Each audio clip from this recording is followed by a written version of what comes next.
อ่ะเปิดภาพเปิดนังมาอยู่พี่เด้อพี่น้องเด้อบาด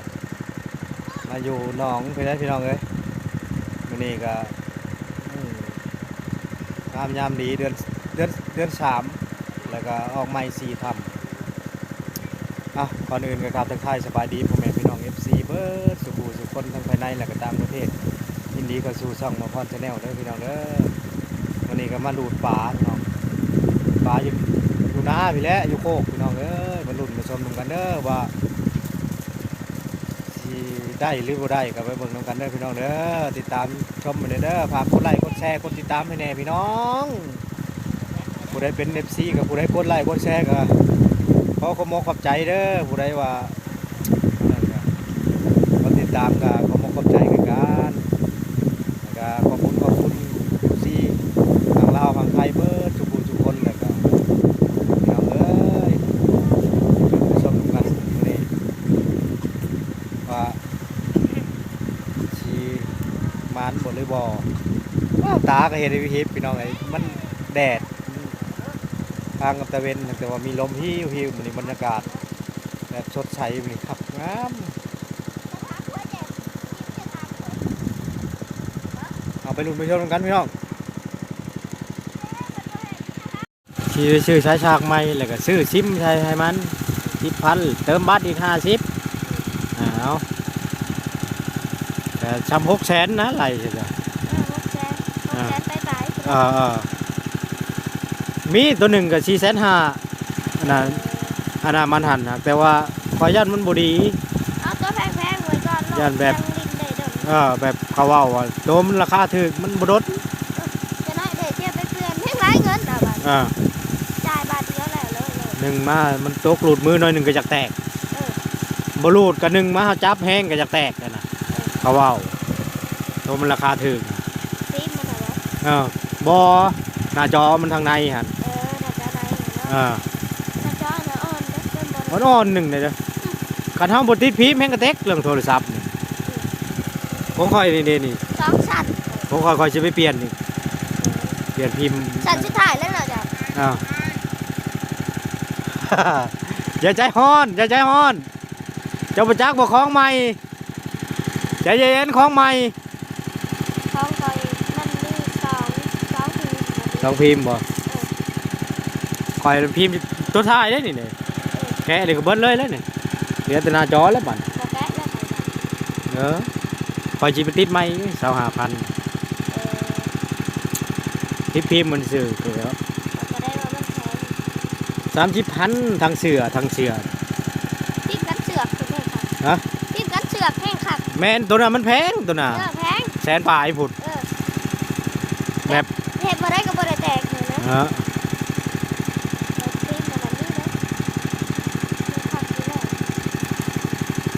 คอยคือบ่แบบมีอันนะตัวเอกอันน่ะนี่เฮาล็อกเวลาเฮาอัดเข้าไปล็อกกึบบ่มีแตกใส่ตรงตัวเล่งเหรอ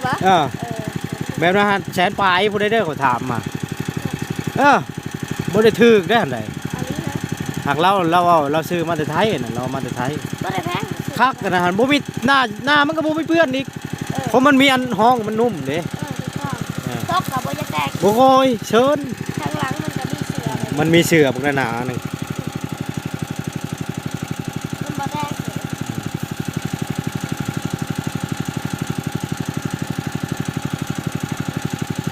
จะได้หน่วยใหม่นะโทรศัพท์จะได้ราคา4 ล้านจะชื่อiPhone เอา iPhone X มันแจ้งอยู่บนกล่องมันว่าชื่อเท่าไหร่ใช่ว่าจะเอาiPhone เขาส่งสั่งนั่นแบบว่าสั่งทางออนไลน์พวกนะครับเด้อพวก iPhone น่ะเขาว่ามาไทยยาจุไปเชื่อโฆษณาเชื่อแม่นแต่จริงมันของก๊อปสิบอกสาอย่าไปเชื่อพวกโฆษณาขายทางออนไลน์วายพ่นเปียงวายพ่น7 iPhone 12 iPhone 6เพิ่นว่านะยาลายมักมีแต่ว่ามือ2ราคาเท่าไหร่4 ล้านบ่เพิ่นว่าเขาเก็บแทนก็ยังมีกันชื่อราคาตัว6-700,000นั่นใครกว่ามี600,000หรือ700,000บ่ก็โอนเงินไป แล้วบ่ได้เลย แสนยังไงโอนอีกแสนหนึ่งจะได้ไปหาใส่เดี๋ยวคนที่โอนให้เขาหมดเลย บ่ได้เลยเงินก็ บ่ได้ซื้อเลยเขาบล็อกไว้ทุกอย่างเขาลงไปว่า เขาลบข้อความทิมเลยก็แล้วเจะสิมีเอาเพียงหลักฐานบ่มีเนาะ เสี่ยงเลย ค่อยมีอันหนึ่งเนาะแต่ไม้นี่ค่อยสั่งจะว่าเพียงไม้นี่ค่อยสั่งมา2สุดหนึ่งมาใส่แล้วมันบ่ถึกบาด จะเป็นหัวมัน มันบ่ได้มาใส่เวลาน่ะมาซบใส่นี่มันบ่ได้แบบของหล่นค่อยบ่เอามันราคาถึกตัวน่ะแสนปลายตัวนี้ให้300,000นี่ตัวก็ซื้อ300,000เต็มเลยบ้านนี้ก็ถ่ายรูปโทรศัพท์ค่อยส่งเลยครับเบิ่งว่าโทรศัพท์แบบนั้นแบบนี้แล้วเขาเอาหัวตัวนี้ให้นี่หัวตัวนี้ให้แต่ทิ้งคันมันมีแต่นี่ชกเขานี่บ่ดังเลยโทรศัพท์ค่อยได้บ่ดังเลยบ่ได้กันว่าแบบนี่มันหัวขมเลยละได้ แบบเป็นฉากหัวผม นี่มันมีของ iPhone นี่ แต่ก็ของ Android ของ Android นี่มันหักใช้บ่ได้ของข่อย เจ้างูน้อยเจ้าเขาจะ มันบ่แม่น Android Android คือการแต่ Android งูน้อย อ่า เขาอัพ Android งูใหญ่แต่มันแค่รุ่นรุ่นนั่นของเอาน้ำบ่เทิร์นครับโทรศัพท์เอาน้ำบ่เทิร์นตรงแตก งูใหญ่เนาะ หูใหญ่นี่ถือกันกับมัน เคยเห็นงูรักเราก่อน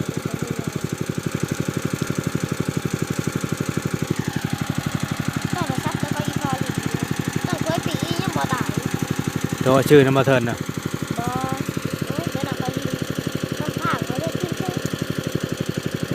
มันข้าง จ้า เจ้าก็ไปล้างเครื่องไหม หมอ ฮะ ขึ้น โอ้ยอันนั้นแหละไว้ มันแตก อันนั้นแหละมันเต็มที่บอกจ้ะความจำมันเต็มแล้วก็หนึ่งมาความจำเต็ม2มาแล้วก็ มันแท้กับมันหันยังบ่ได้อยากตายดอก อ่า แบบมันฉากบ่เข้า เออ ฉากบ่เข้า ค่อยก็ไม่เปลี่ยนนี่ปุ่มบ่นี่ปุ่มปิดเปิดแม่นเปลี่ยนเบิดได้นี่โทรศัพท์ซื้อได้ไม่เทนนี่600,000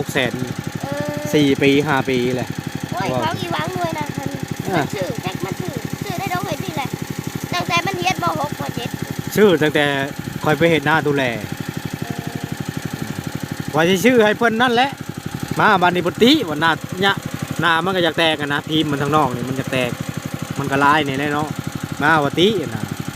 ติว่า800,000นอนแพงโพดของข่อยก็เสียกำไร200,000ว่ะ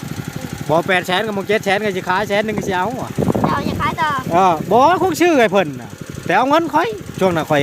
ขายชื่อทานเด้มันก็ได้ช่วงนั้นได้เงินในช่วงนั้นได้วันนี้แหละมาเลยที่เท่านั้นนี่โว้ยข่อยก็เช่าเลยเลยข่อยก็บ่ขายเลยเลยเอาไว้เลยใส่เช่าอยู่ที่นี่พอดีมึงอ่างไปทำงาน มันก็ถือโทรศัพท์หน่วยน่ะไปโทรศัพท์หน่วยน้อยของข่อย มันก็เคยโทรมาอยู่ตรงนี้ โอ้ยนะฮะมันบ่ได้เคยโทรมาจักที เพราะว่ามันเอาเมียอยู่คนเลย จักเลย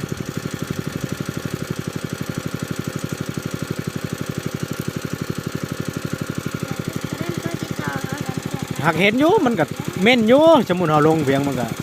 เม่นมาอยู่เห็นกดโลกดไลค์กดจะโป้ให้โยงเพียง ใช่แล้ว เห็นมันอยู่ ต่อมันบ่แม่นคือให้จ่อยเลยมันจ่ายบ่ติดต่อเขากัน บักทุ่งนี่เขาเว้าปลาไข่เว้าอยู่มิดจ้อยเลย เ